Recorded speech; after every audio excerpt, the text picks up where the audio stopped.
जय माई की नमस्कार। मैं हूं हनुमान मिश्र, आपका अपना ज्योतिषी व अंक शास्त्री।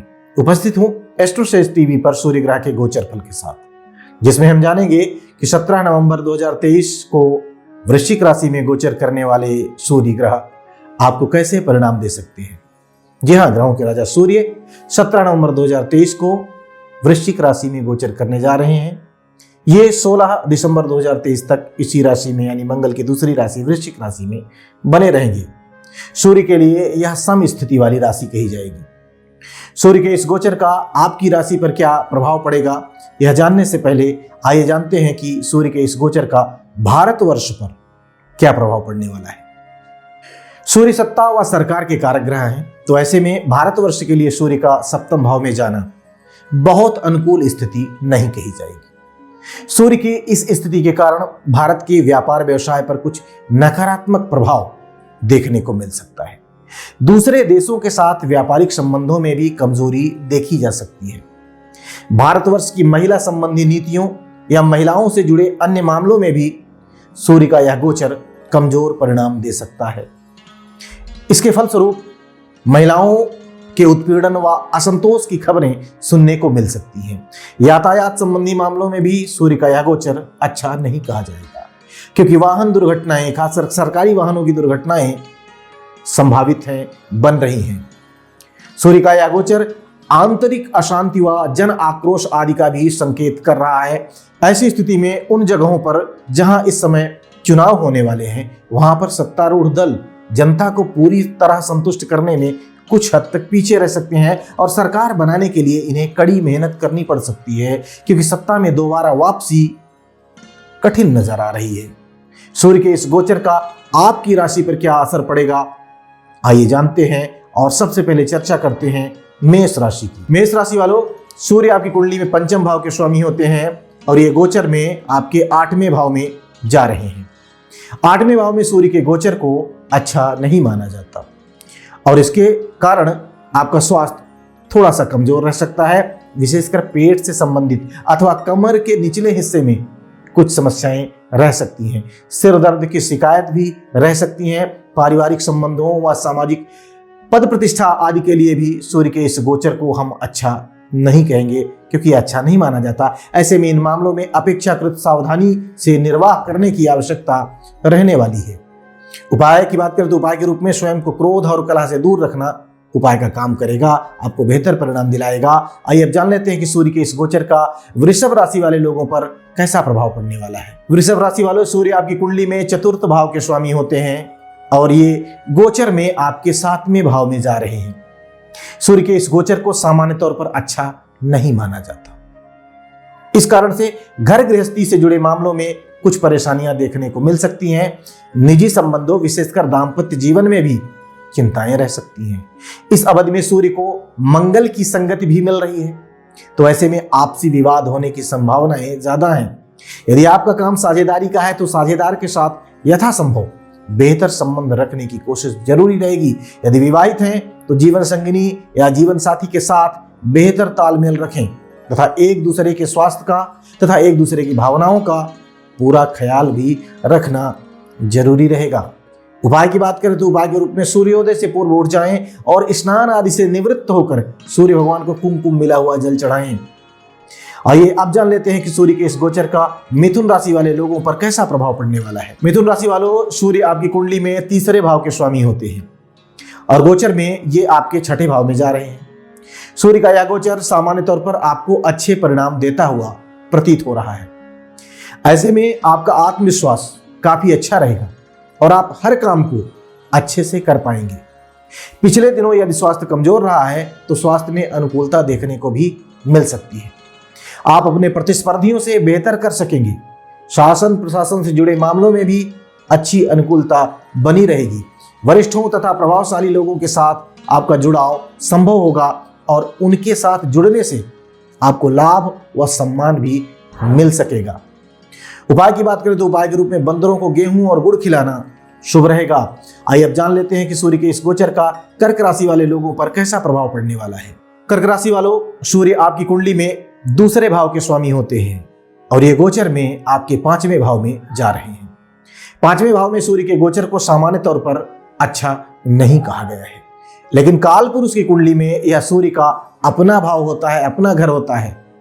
इस कारण से ज्यादा नकारात्मक परिणाम आपको नहीं मिलेंगे। यहां पर मंगल पंचमेश होकर पंचम भाव में रहते हुए सूर्य का सपोर्ट भी करना चाह रहे हैं। इन तमाम कारणों से सावधानी पूर्वक निर्वाह करने की स्थिति में अच्छे परिणाम मिल सकेंगे। अन्यथा लापरवाही बरतने पर शिक्षा व संतान से संबंधित कुछ परेशानियां रह सकती हैं। पेट की भी कुछ समस्याएं इस समय अवधि में देखने को मिल सकती हैं। साथ ही साथ मन मस्तिष्क किसी बात को लेकर भ्रमित भी रह सकता है। तो ऐसी स्थिति में स्वस्थ सोच विचार करके आप परिणाम को और बेहतर कर सकेंगे। उपाय की बात करें तो उपाय के रूप में सरसों के तेल की 8 बूंदें कच्ची मिट्टी में टपकाना शुभ रहेगा। आइए अब जान लेते हैं कि सूर्य के इस गोचर का सिंह राशि वाले लोगों पर कैसा प्रभाव पड़ने वाला है। सिंह राशि वालों, सूर्य आपके लग्न स्वामी या राशि स्वामी होकर चौथे भाव में गोचर करने जा रहे हैं। चौथे भाव में सूर्य के गोचर को सामान्य तौर पर अच्छा नहीं माना जाता। इस कारण से सूर्य का यह गोचर आपको कुछ हद तक तनाव दे सकता है, मानसिक व्यथा देने का काम कर सकता है। साथ ही साथ माता के स्वास्थ्य का भी ख्याल रखना इस टाइम ड्यूरेशन में जरूरी रहेगा। घरेलू विवाद बढ़ने ना पाए, इस बात की कोशिश भी दिल से करनी होगी। भूमि और भवन से संबंधित मामलों में भी सावधानी पूर्वक निर्वाह करना होगा। यदि सीने के आसपास की कोई तकलीफ आपको पहले से रही है, हृदय की कोई तकलीफ या फेफड़े से संबंधित, तो इस दौरान अपने स्वास्थ्य का अपेक्षाकृत अधिक ख्याल रखना होगा। विशेषकर ऐसे लोग जिन्हें हृदय से संबंधित कोई परेशानी है, उन्हें थोड़ी सी समस्या का सामना इस टाइम ड्यूरेशन में करना पड़ सकता है।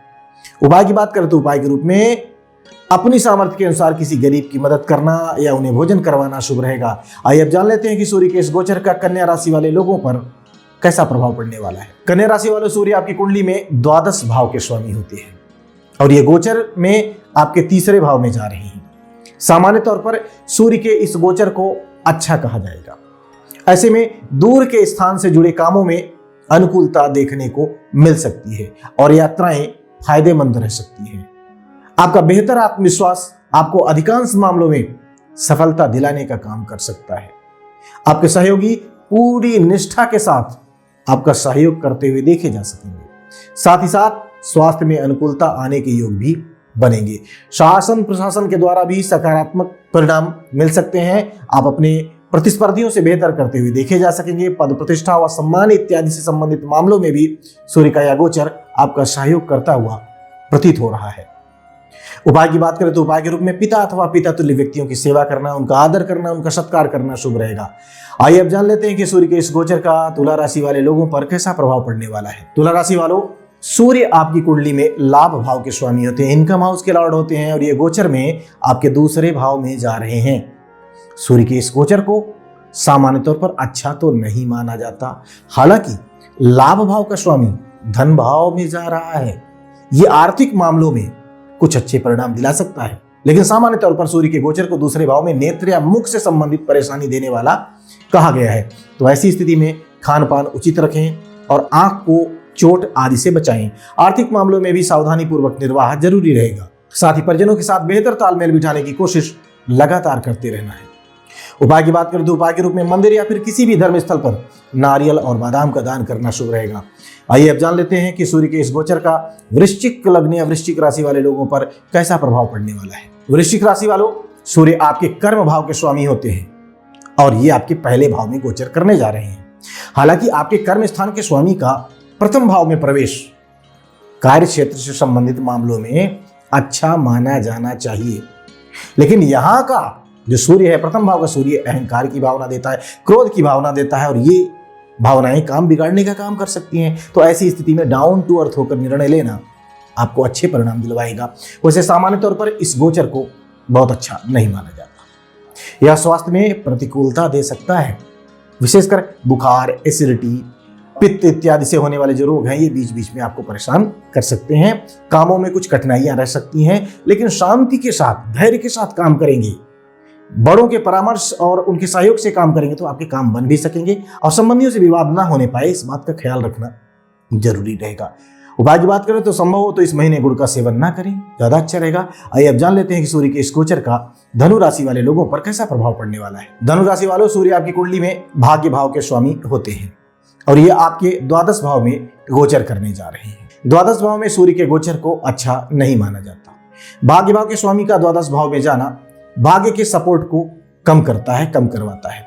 इसके फलस्वरूप इस समय आपको कड़ी मेहनत करनी पड़ सकती है और दूर की यात्राओं पर भी जाना पड़ सकता है। लेकिन गैर जरूरी यात्राओं से बचना समझदारी का काम है। साथ ही साथ लंबी दूरी की यात्राओं में सावधानी और जागरूकता दोनों बरतनी होगी। यथासंभव खर्चों को रोकने की कोशिश करें और शासन प्रशासन से जुड़े मामलों में किसी भी प्रकार की लापरवाही न बरतें। वरिष्ठों और प्रतिष्ठित लोगों का सम्मान करते रहें और अपने स्वास्थ्य का ख्याल भी रखे रहें, तो आपको बेहतर परिणाम मिल सकेंगे। उपाय की बात करें तो नियमित रूप से मां दुर्गा के मंदिर में जाना शुभ रहेगा। आइए अब जान लेते हैं कि सूर्य के इस गोचर का मकर राशि वाले लोगों पर कैसा प्रभाव पड़ने वाला है। मकर राशि वालों, सूर्य आपकी कुंडली में 8वें भाव के स्वामी होते हैं और ये गोचर में आपके लाभ भाव में जा रहे हैं। सामान्य तौर पर सूर्य के इस गोचर को अच्छे परिणाम देने वाला कहा जाएगा, क्योंकि यह आपको अच्छा लाभ करवा सकता है। अप्रत्याशित रूप से भी कुछ धन आपको मिल सकता है। लंबे समय से लंबित कार्य या ऐसे काम जो किसी कारण से बंद हो गए थे, रुक गए थे, उन कामों के पूरे होने की संभावनाएं बन रही हैं। आर्थिक मामलों में सूर्य का यह गोचर काफी अच्छे परिणाम दे सकता है। पद प्रतिष्ठा और पिता से संबंधित मामलों में भी आपको अनुकूल परिणाम मिल सकते हैं। स्वास्थ्य यदि पिछले दिनों प्रतिकूल रहा है तो सूर्य का यह गोचर स्वास्थ्य को भी बेहतर करने में आपकी मदद कर सकता है। उपाय की बात करें तो स्वयं को शुद्ध और सात्विक बनाए रखना आपके लिए फायदेमंद रहेगा। ये अब जान लेते हैं कि सूर्य के इस गोचर का कुंभ राशि वाले लोगों पर कैसा प्रभाव पड़ने वाला है। कुंभ राशि वालों, सूर्य आपकी कुंडली में 7वें भाव के स्वामी होते हैं और ये आपके कर्म भाव में गोचर करने जा रहे हैं। सूर्य का यह गोचर आपके लिए अच्छा रहेगा। विशेषकर पद प्रतिष्ठा से जुड़े मामलों में सूर्य आपके लिए काफी मददगार हो सकते हैं। दैनिक रोजगार से संबंधित मामलों में भी सकारात्मकता के योग बन रहे हैं और साझेदारी के कामों में भी अच्छे परिणाम आपको मिल सकते हैं। इस दौरान किसी नए व्यापार की शुरुआत होने की संभावनाएं भी मजबूत हो रही हैं और शासन प्रशासन से जुड़े लोगों के साथ आपके संबंध मजबूत होंगे। प्रतिष्ठित लोगों का अपनापन भी आपको मिल सकेगा और साथ ही इन लोगों के सहयोग से आपके विभिन्न कार्य पूरे हो सकेंगे, ऐसी संभावनाएं बन रही है। उपाय की बात करें तो उपाय के रूप में किसी गरीब व्यक्ति को शनिवार के दिन काले कपड़े का दान करना शुभ रहेगा। आइए अब जान लेते हैं कि सूर्य का ये गोचर मीन राशि वाले लोगों को कैसे परिणाम दे सकता है। मीन राशि वालों, सूर्य आपकी कुंडली में 6ठे भाव के स्वामी होते हैं और ये आपके भाग्य भाव में गोचर करने जा रहे हैं। भाग्य भाव में सूर्य के गोचर को बहुत अच्छा तो नहीं माना जाता, तो ऐसी स्थिति में भाग्य के भरोसे आप न बैठे तो ज्यादा अच्छा रहेगा। यथासंभव अपने कर्मों पर और अपने अनुभव पर, पुराना जो आपका तजुर्बा है उस पर यकीन करना समझदारी का काम होगा। किसी भी तरह की कठिनाई होने पर पिता से या पिता तुल्य अनुभवी व्यक्ति से सलाह लीजिए, आपके लिए हितकारी रहेगा। इस दौरान असफलताओं के मिलने की स्थिति में खींचना नहीं है, चिड़चिड़ा नहीं हो जाना है, बल्कि शांत चित्त होकर ईश्वर की आराधना करना है और शांत चित्त होकर निर्णय लेना है। ऐसा करने से आप कोई न कोई समाधान निकाल लेंगे जो आने वाले समय में आपके नुकसान की भरपाई कर सकेगा। उपाय की बात करें तो उपाय के रूप में संभव हो तो रविवार के दिन नमक का सेवन न करें और अन्य दिनों में भी कम नमक खाएं, नमक की मात्रा को थोड़ा सा कम कर दें, ज्यादा अच्छा रहेगा। तो हम उम्मीद करते हैं कि सूर्य के इस गोचर के परिणामों को पहले से जानकर आप एक बेहतरीन योजना बनाएंगे और सूर्य के इस गोचर का न केवल लाभ ले सकेंगे बल्कि इससे होने वाले नुकसान को भी योजनाबद्ध तरीके से आप दूर कर पाएंगे। हम आशा करते हैं कि हमारा यह प्रयास आपके जीवन में बेहतरी लाने का काम करेगा। भगवती आप सब पर कृपा बनाए रखें। For regular updates, follow our Instagram page right now.